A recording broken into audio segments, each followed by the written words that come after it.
Hey, this is Drake here. It's coming back with another First Descendant video. And I know, two rant videos in a row, but I guess I'm kind of on a roll today. But I was going to come back with this Ultimate lepic. It's not really a build, it's more of a warning, I would guess you would say. I had made a previous video comparing lepic to Ultimate lepic. And, asking, and I never really got a response, I never saw it.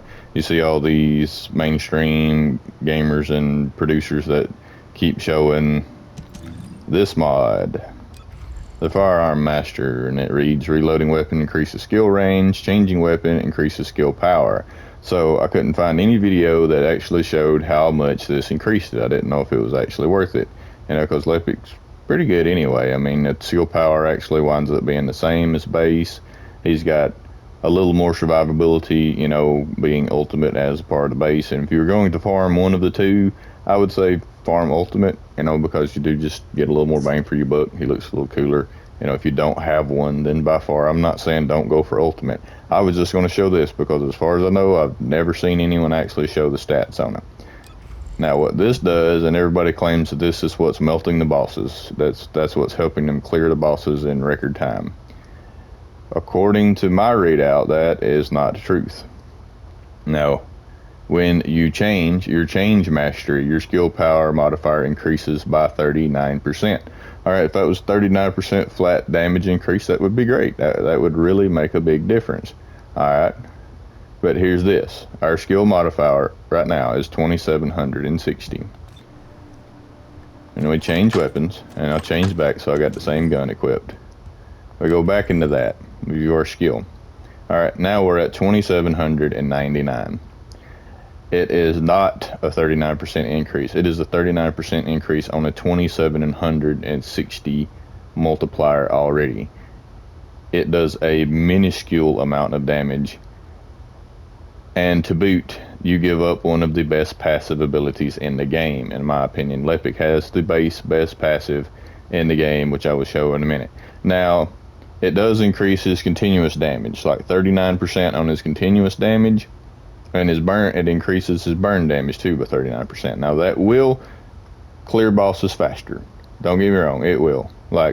Because your continuous damage is a low modifier, and when you do your overclock, your burn damage is a slightly higher modifier, but still 39% on 115%, you're going to see some more damage, and 39% on a 43% continuous damage, it's nearly doubling it. It's still not a lot. You're mainly relying on your burst amount with lepic, but from all the videos I had seen, it just seemed like this was the most overpowered, had to have. This was the build, forever. Ultimate lepic was the best boss clear. Honestly, this will, if you're trying to squeak out the absolute maximum amount of damage that you can possibly get out of lepic, this is the one here. Yeah, I would say.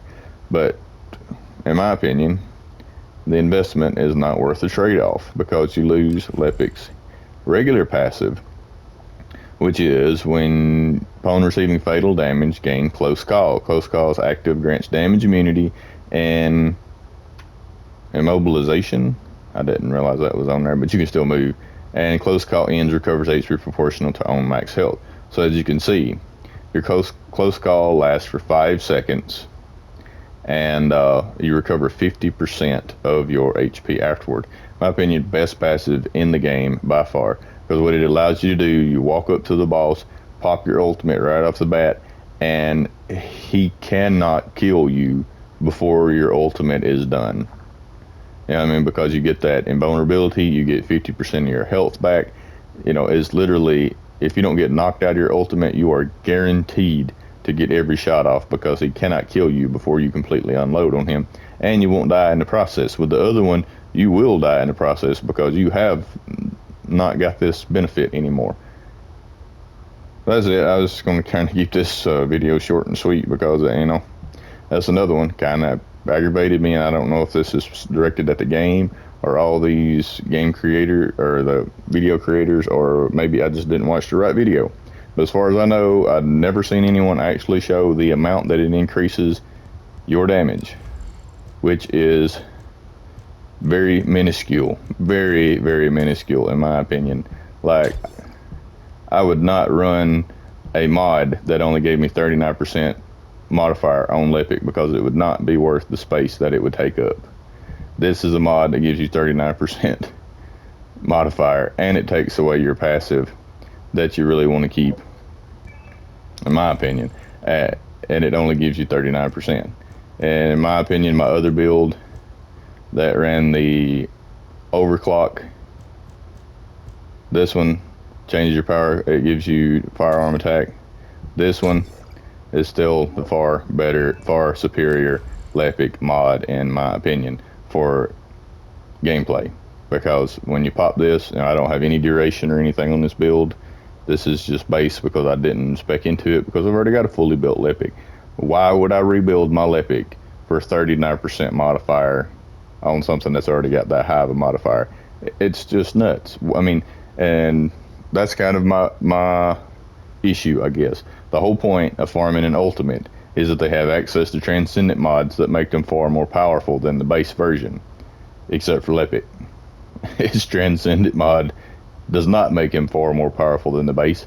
It makes him slightly, maybe 5%, if even that, more powerful than the base lepic. So why put forth the effort to farm him out if you've already got the base lepic?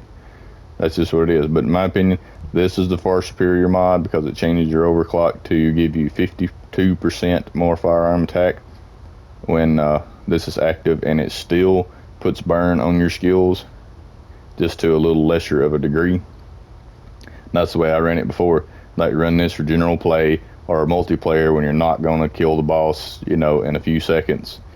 And when you want to kill the boss in a few seconds, pop this off. You could run the other one or not even run the other one. Is what I usually do. And that way your overclock gives more burn value on your stuff. But anyway, that's it.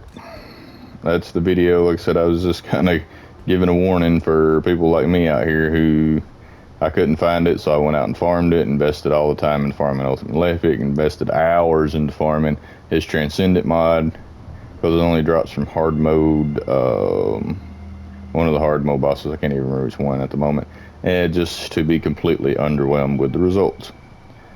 But that's it. If you liked the video, give it a thumbs up. If you want to see more, drop a sub. If you have any questions, leave it in the comments. And like in the previous video, if I've missed anything, please let me know, because I'm not perfect. I could overlook something on this. I didn't fully invest into it, but from what I can tell, it is a very, very underwhelming Transcendent mod for the amount of effort and time you had to put in to get it. That's it. As always, thanks for watching. Later.